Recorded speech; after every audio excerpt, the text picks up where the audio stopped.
All right, y'all. Welcome back to the podcast. Today, it is actually Friday morning, August the 7th, and I am sitting out on my front porch in a nice camp chair and sitting here in my sling. This is post surgery. I actually had surgery 9 days ago on Wednesday, July 29th. Everything went great with the surgery. My shoulder is all cleaned up, tightened up, and I did end up having what was called the Bankart repair, which is where the surgeon went in and reattached the labrum and had the remplissage procedure. And everything went amazing with the actual surgery itself. But I do want to go over a few things with you guys in this episode. I've written some things down or jotted some things down on my phone. And first was to let you all know that surgery happened. The actual surgery itself went great. And all of that went to expected. And then I am going to go over with you guys the recovery over the last 9 days. Movies and certain things that I've watched to try to get through this. What's next as far as going to physical therapy and all those things. And then I'm going to round out the episode with an actual podcast schedule that I've come up with and the reasons for it. And that will all come at the end of the episode. But before I get to going over my actual recovery itself, one of the things that we did is I asked my surgeon if he would record a few words after my surgery because the surgeon will go out and talk to the person, your loved one that you bring with you to the surgery. And Stephanie knows at this point that I am going to ask 1,000 questions once I wake up, once I get home. What did the doctor say? What exactly did he say? So instead of her having to repeat that 1,000 times, she actually, the surgeon gave her permission to record. And I'm going to play a little bit of that recording for you all now. So everything went well, Julie, no surprises. We fixed the Bankart repair, that's the tear in the labrum in the front, and then we did the remplissage where we sewed everything back on there. And let's do the camera there. So here's the Bankart repair, or tear in the front. This is the back of the ball, and that pink is where the ball's been sliding out the front. So here's a nice gap between the back of the ball and the rotator cuff. And that remplissage, we're gonna pull this tissue to here. Again, this is the front of the shoulder. Here's the labrum. Here's the front of the socket. So at surgery, I go in there and I put all these little blue sutures and I sew this tissue back up. And then I've pulled the rotator cuff tendon into that heel sacs lesion, and that's the remplissage. And that's what we got to get to heal down. And it just takes time to do that. All right, you all, as you heard from the surgeon, everything went well, and that puts us on to recovery for the last 9 days. And as I was typing out some notes for this episode, I asked Stephanie, I said, how would you define this recovery over the last 9 days? And the first thing that came out of her mouth was the word difficult. So I will agree with that. For some reason, this recovery, it seems like one thing after the other. It's just been a difficult recovery. And that started from the day I got home. So my surgery, I think it was Wednesday, July 29th. I had to be there at 5:30 in the morning. And then the surgery, they were actually rolling me into surgery at 7 a.m. And I was home that morning about 10:30. So it was boom, boom, done, back home. And I could not go to sleep. So I did not sleep. I don't think I slept at all that day. And then that evening into the next morning, I mean, it was off and on. Maybe I slept 30 minutes and then I would wake up. And I don't think I actually went to a full sleep until the very next evening, like 48 hours later. And then it's just, you're trying to sleep, and then the ice machine is going, the ice is going on your shoulder, and then ice packs, and then trying to get used to the sling. And I know the doctor was very adamant. He did not want me out of this sling at all. So it was just, anything from maneuvering in bed, getting up, trying to sit up comfortably. And I knew this was coming because I had shoulder surgery before back in 2015. But thankfully, you do kind of forget quite a lot. So it's just been going through, and then the drugs and getting through the anesthesia. And then one of the things that they do is I actually got a nerve block in my arm, and your arm kind of ends up feeling like just a ton of bricks, really is the only way to put it. And you can't feel anything in your arm, and trying to just move my arm and get it comfortable. And then I hate the nerve blocks. So I was very glad when the feeling came back in my arm and in my hand. And then, if that wasn't enough, the next thing, probably Friday, it's hard to remember at this point. So about a week ago, Friday, my hand started feeling like really sore and tender. And then Saturday, it was like my ring finger and my pinky, the joints, actually, I felt like I had punched somebody. I'd been in a boxing match. My joints were very swollen. And then Sunday, when I woke up, my pinky finger, I could not move it. I could not bend it. And the joint in that finger where you kind of bend your hand to make a fist, my knuckle, I guess I should say, was like 2 to 3 times the size it should have been. And I was like, something's going on. I think I broke my hand. I think something happened where, I don't know, did I do something while the nerve block was going? And I just couldn't comprehend why my hand was hurting so bad. So we ended up calling the number on the pamphlet they gave me if I needed any, aftercare, if I had any questions post-surgery. So we called that number, and they said sometimes with, this particular surgery, your nerves could be irritated, and to get my hand up above my heart. And then she suggested that if the pain was still very substantial, to go to one of the orthopedic urgent cares. So, and then she said that since it was Sunday, they were going to close at 2:00. So ended up, I tried to go to sleep. I tried to raise my hand above my heart. Being in this sling, that was almost impossible. So finally I made the call at like 1:00. I said, we have got to go. There is something. My hand's broke. So loaded up in the car. That was a whole thing. I mean, I literally just went to urgent care in my pajamas. I mean, I didn't even have the wherewithal to get dressed or even remotely look decent. So I was just one of those people that rolls up. Got to urgent care. They took x-rays. Bones looked perfectly fine. And the doctor that was on call at the urgent care said, look, your pinky knuckle is pissed off. Yeah, he said that. I was like, oh. And he proceeded to tell me the way that they position you in surgery. There's this mechanical arm. It's called the McConnell arm. And the way they position you in surgery and clamp you in and all these things, I don't even understand it all. He said that your pinky knuckle can get very, very, very agitated. And it certainly was.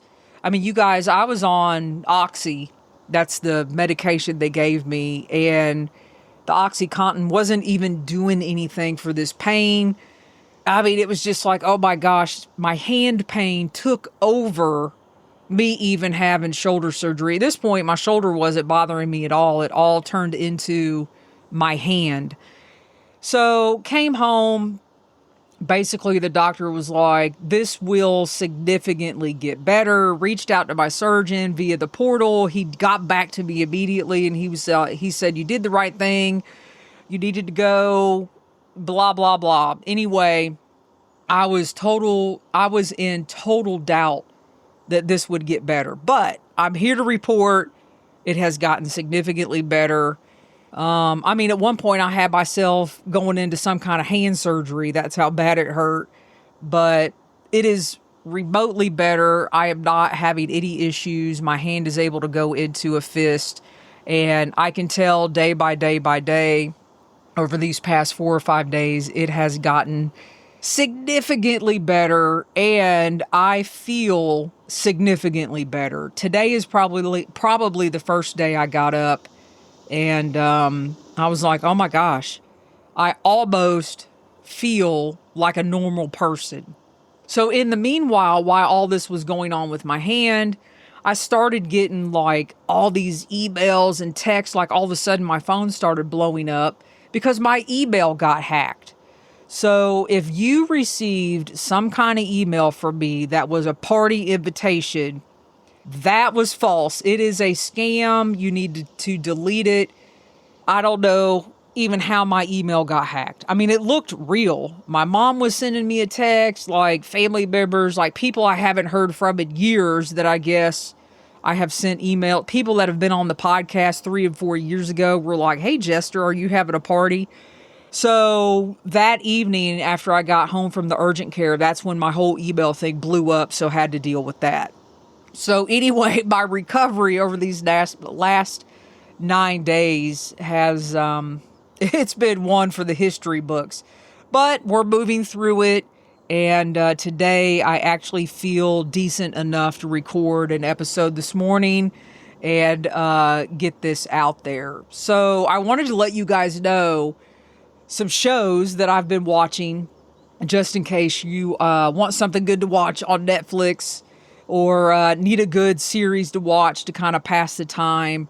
So the first thing we watched were the Idaho Murders, and that, I know this is going to tell you what mood I've been in. The Idaho Murders on Netflix. What a tragic, sad story. I do recommend you all watching that. The next one I watched was a series called A Toxic Love Story. Yeah, this can tell you. This one is actually quite interesting. You'll just have to watch it and then you'll know exactly what I mean. So that one is on Netflix as well. A Toxic Love Story. The next one is Murder 101. You guys know at this point what kind of mood I was in. That one is on Netflix. This is actually based around I think it was a psychology high school teacher gets his students involved in like unsolved murder cases. That one was actually really good on Netflix. Murder 101. We started watching season 13 of Alone, and that one you can find on Prime, and I also think it is on Hulu. And then in between, just trying to go to sleep and to have something in the background, this is always a good standby. I think that Stephanie and I have watched the West Wing series many, many, many times. It's probably it's in my top 5 favorite TV series of all time.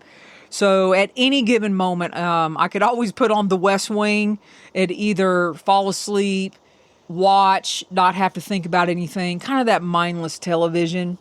And then yesterday, for some reason, I was on a Little House on the Prairie mood. I watched all 8 episodes of the new Little House on the Prairie on Netflix, and y'all, was pretty good. Again, that mindless television. I was, snoozing, taking naps in and out, and those are the series that have gotten me through over the last, 9 days, which seems like, 10 years at this point. So there is what happened with surgery. That's kind of how the recovery's been going over the last 9 days. What's up next immediately? This coming week, I have my follow-up with the surgeon, so that'll be interesting. I will start physical therapy somewhere towards the end of August, beginning of September, based on my visit this week with the surgeon. So physical therapy will be coming up, and y'all, from what I can gather, that's going to be 4 to 6 months, depending on, just my arm and the recovery and all the things that come with that. I am going back to work here in less than 2 weeks. I wrote it here, or I typed out the sling life. So to me, that's just getting used to doing everything in the sling over the next, I think I can come out of the sling after 6 weeks. So, I mean, everything from taking a shower to getting dressed and what all that's going to look like when I go back to work. And then I wrote down the word rebuilding. I feel like I've gone from the best shape of my life, spending all last year getting ready to specifically hike in Maine, to now I feel like I am in the worst shape of my life. And the only food that I really want are waffles. So basically I have been eating plain waffles. I don't even want anything on it. The last couple days, I haven't really been interested in coffee, and that is just way out of my norm, and just kind of out of sync and just out of it in all things. So the word rebuilding is really going to be my theme word for like from now until the end of the year probably, and that's rebuilding, going back to work, rebuilding, getting back in shape, rebuilding my diet because I don't want anything but waffles. And then, just getting kind of back into the swing of things. And if I'm going to be honest, I've really been thinking about like, oh my gosh, I feel like now that I've been watching Netflix, which I rarely ever do, I feel like this whole summer I could have my own Netflix miniseries of, everything that's happened and everything that's gone down, and, just kind of recovering from that mentally as well. And then just kind of go from there. So over the past few weeks, and especially these past 9 days, I've really been thinking about a reasonable podcast schedule once I go back to work, once I start physical therapy. And what I've come up with to kind of round out this episode is, from now until the end of the year, I am going to give a monthly update. So you can expect on the first Saturday of the month, probably until the end of the year, is kind of a monthly update on how physical therapy is going, how my diet and nutrition is rebuilding back up, and just a monthly update on how I'm feeling, how I'm progressing, what I'm thinking about as far as hiking goes for 2027. I'll just throw out there, I mean, you guys know that I paid for 10 days in the 100-mile wilderness, and it is defaulting to the summer of 2027. So I have that to think about. Do I want to go back and complete that trip in 2027 through the 100-mile wilderness and summiting Katahdin? So I'll just throw that out there. That is something that is in my brain. So going forward, after this episode, the first Saturday of September, October, November, December, I think that'll put the podcast on a good schedule through the end of the year. And then we'll just go from there, because you never can predict what is going to happen. So for now, there is a very realistic update. This episode is going to come out tomorrow, Saturday, August 8th. This is a real-time update. And then the next episode will be the first Saturday in September, where I will have been back to the doctor. I will have started work. I will have started physical therapy. So there will be some future things to talk about there on that first episode until in September. So I wanted to end this and just say thank you all for listening and sending me emails and supporting me this entire summer. I truly appreciate it. And I know that you all will continue to do that throughout the end of this year and going forward. So, as always, thanks for listening. Be safe out there, everybody, and happy section hiking.